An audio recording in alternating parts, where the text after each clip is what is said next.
don't know about, I'm not aware of those issues. Today we had a meeting on our first preliminary meeting on our MNC selection. We have 7 plus 1, 8 seats which has to be discussed. So we have preliminary we have discussed. Our ACC secretaries also have been in the field, they also recommended. Various ministers have recommended their choice. And a lot of more than 300 people are aspirants are there. But we want to give to all section of the society.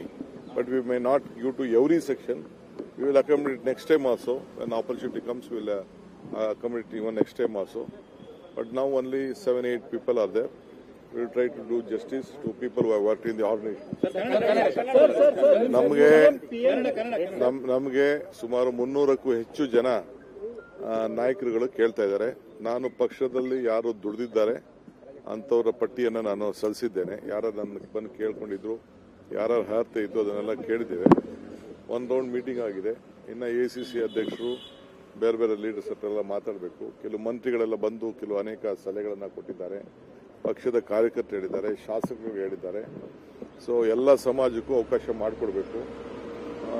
ಎಲ್ಲ ಸಮಾಜಕ್ಕೂ ಈಗ ಒಂದೇ ಸತಿ ಮಾಡೋಕ್ಕಾಗಲ್ಲ. 7 ಜನಕ್ಕೆ ಮಾತ್ರ ನಾವು ಅವಕಾಶ ಮಾಡಿಕೊಡ್ಬೋದು. ಮಿಕ್ಕಿದ್ನ next time ನಾವು ಮಾಡಿಕೊಡ್ತೀವಿ. ಇನ್ನು ನೆಕ್ಸ್ಟ್ ಟೈಮ್ ತಿರ್ಗಾ 2 ವರ್ಷಕ್ಕೆ ತಿರ್ಗಾ ನಮಗೆ ಇದೇ ರೀತಿಯ ಅವಕಾಶ ಸಿಗ್ತದೆ. ಆಗೂ ಕೂಡ ನಾವು ಮಾಡಿಕೊಡ್ತೀವಿ. ಈಗ ಪಕ್ಷ ಏನು ಹೇಳ್ತದೆ ನಮ್ಮ ಲಿಸ್ಟನ್ನು ಅವ್ರಿಗೆ ಸಬ್ಮಿಟ್ ಮಾಡ್ತೀವಿ. ಸೊ ಅವರು ACC ಸೆಕ್ರೆಟರಿಗಳ ಹತ್ರ ಕೂಡ ಪಟ್ಟಿ ತೆಗೆದುಕೊಳ್ತಾರೆ. ಯಾರು ಚುನಾವಣಾ ಸಂದರ್ಭದಲ್ಲಿ ಯಾರು ಕೆಲಸ ಮಾಡಿದ್ರು, ಏನು ಮಾಡಿದ್ರು, ಅವ್ರ ಹಿನ್ನೆಲೆ, ಅವ್ರ ಏರಿಯಾಲಿ ಏನು ನಮಗೆ ಪರ್ಫಾರ್ಮೆನ್ಸ್ ಇದೆ, ಯಾರು ನಮ್ಮ ಪಕ್ಷಕ್ಕೆ ತ್ಯಾಗ ಮಾಡಿದ್ದಾರೆ, ಯಾರು ಶ್ರಮ ಪಟ್ಟಿದ್ದಾರೆ, ಯುವಕರಿಗೆ, ಹಿರಿಯರಿಗೆ ಎಲ್ಲರೂ ಕೂಡ ಒಂದು ಸಮತೋಲನದಿಂದ ಪಕ್ಷದ ವರಿಷ್ಠರು ತೀರ್ಮಾನ ಮಾಡ್ತಾರೆ.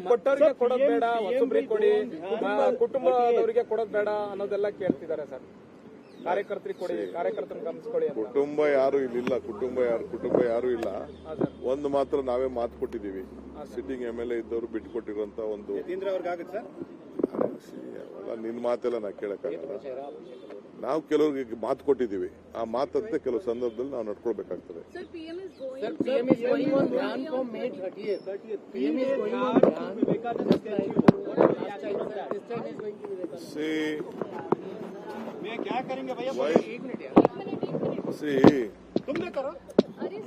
Dharma, worship, all it is their personal faith.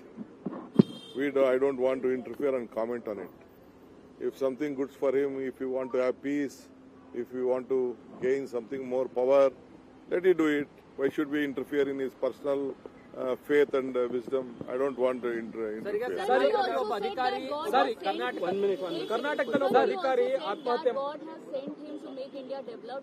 No, that already my office, my party has already reacted to it. I don't want to comment much on that. Sir, ಈಗ ವಾಲ್ಮೀಕದಲ್ಲಿ ಒಬ್ಬ ಅಧಿಕಾರಿ ಏನಂತಂದ್ರೆ ಸಾವಿಗೀಡಾಗಿದ್ದಾರೆ, ಆತ್ಮಹತ್ಯೆ ಮಾಡಿಕೊಂಡಿದ್ದಾರೆ. ನಾವು ಯಾರಾಗಿದ್ದಾರೆ ಡೆತ್ ನೋಟ್ ಬಂದಿದೆ.